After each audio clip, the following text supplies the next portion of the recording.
Thanks for joining us here on the Bearcat Sports Network. It's time to talk football with McKendree head football coach Mike Babcock. And coach, it was the Battle of the Bearcats last week in Bolivar, Missouri. McKendree and Southwest Baptist entered the game unbeaten in the GLVC, both teams receiving votes in the AFCA poll. Southwest Baptist got out to an early lead and never really took their foot off the gas pedal in a 35-7 win. Give me your general impressions of that game.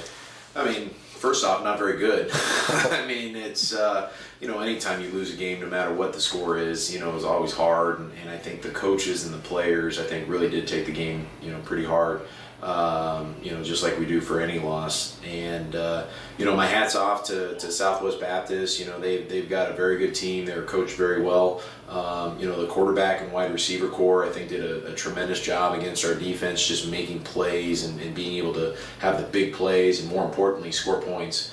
And then our offense, I think at times they were actually looking pretty good, but then, unfortunately ended up sputtering out on third down in the red zone, and we weren't able to get points early on. And I think that's a big reason why the game got out of hand pretty quick. But again, my hat's off to Southwest Baptist, and just got to move on from there. It was a game, though. Offensively, you were able to pick up chunks of yardage on drives, and then defensively, there were some big plays that Southwest Baptist had that really set the tone in that contest. Yeah, offensively, I mean, you take the first drive, and we go from the -2 all the way to midfield. I mean, that's a great first drive. Obviously, we want points out of every drive that we get on the field, but there were a lot of those things. The run game, we finally have a 100-yard rusher in Cheyenne Edwards this week. And so again, there were some really nice things. We had over 300 yards of offense. Unfortunately, we only had 7 points to show for it. And that's the biggest thing, is just points. All the other stats kind of go away. I mean, it's really all about points offensively. And then you look defensively, we ended up with 5 sacks. That's another great day that the D-line and the linebackers can get after the quarterback. But unfortunately, their quarterback threw for close to 70% and threw for, over 300 yards just by himself and 5 touchdowns. I mean, that obviously can't happen, especially only getting 1 turnover in the game. We just need to be able to play better. So. Despite the loss, there were a couple of notable individual performances, some record-setting performances. A.J. Wentland tied a school record once again with 22 tackles in the ball game. It seemed like he was all over the place on defense once again. In limited action, Lucky Barr became the Bearcats' career sack leader. He had a sack on the first drive, 39.5 sacks for his career. And then Cheyenne Edwards, you mentioned his 100-yard game. That puts him over 1,000 career yards, the 20th Bearcat to do that since the program was revived in 1996. Yeah, and like you said, it wasn't like it was a complete team failure that we just, didn't play very well. There was a couple individuals, like you said, that had a real nice day. It's fun watching AJ and Lucky play. They are fast and they are all over the field, and they really care about the team and the program, and so that's what makes it a lot more fun to watch them, in their element. And hopefully they can continue that trend and be able to help us win a couple more games down the road. The return game especially seemed to have a breakout day.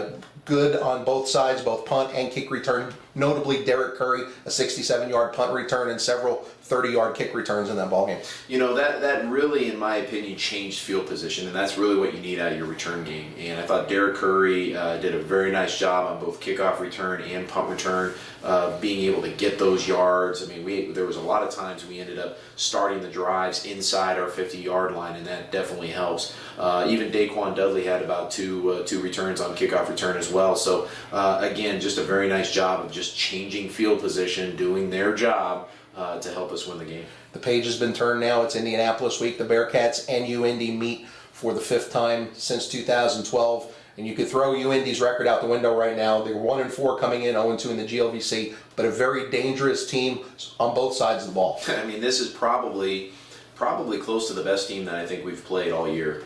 They're very solid in what they do. I mean, a lot of their losses have come in the last drive of a game. They could easily be 4-1 or 5-0 as opposed to 1-4. And so I think, especially on defense, I think that they're probably the best defense we played to date by far. They're very solid. I think they've got 2 very good linebackers in 44 and 47. I think they're all over the place, kind of like AJ is. They make a lot of plays.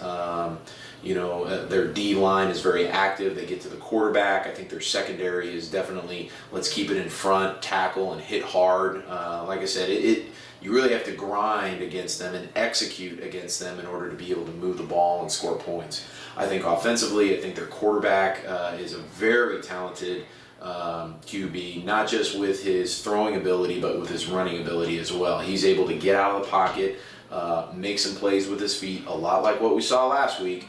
But again, kind of a good young quarterback. I think they've got a couple good receivers and a very good running back as well to kind of even it out. So, just a very, very good team.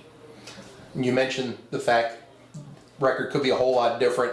There are two conference games. They have the ball with a chance to either tie or take the lead in the red zone. So you know they're right there. The Bearcats, I know in talking to you, in your opinion, are really making strides offensively, defensively. This could be a very interesting matchup on Saturday. Absolutely. You know, when we are getting better each week offensively, I mean, I can see that. The players see that right there. We just haven't been able to click yet. You know, whether this is the game or not, I don't know.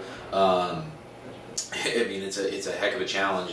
That's the biggest thing that I know. It'll be a heck of a challenge in order to continue to do it. So the biggest thing that I've told my guys right now is to not let last week's game affect them this week. Obviously, it's a tough loss. It's a big loss on the road against a very good football team in Southwest Baptist, but it does not get any easier this week because we play the University of Indianapolis. They've been the top dog for a long time in this GLVC. You know, if we want to be the top dog at some point, we got to be able to go out and beat them. And I'm telling you, this is a very, very good football team that we're going to Indy to play at their place on homecoming.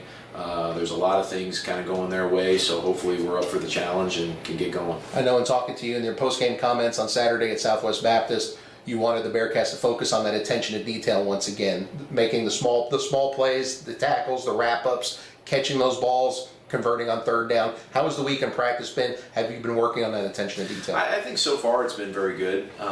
You know, I think with anything, you know, whether it's a win or a loss, you want to be able to have that blue-collar mentality. You want to keep your head down, keep pushing, work on the fundamentals, work on the little things, because in the end, those little things will add up to the big things. So that is exactly how the University of Indianapolis has been able to win so many games over the last years, because that's the exact same playbook that they've been doing for the last 4 or 5 years. Okay, and there's no secret to success. Okay, it is literally put your head down and go to work. And so you know, hopefully if we can continue, and maybe one extra tackle is the reason that we win the game, maybe one more catch, maybe one more great block, you know, whatever that is. You never know when it's going to come or who it's going to be on, but if we are able to make those plays, then obviously things go in favor. If not, who knows, could be a long game.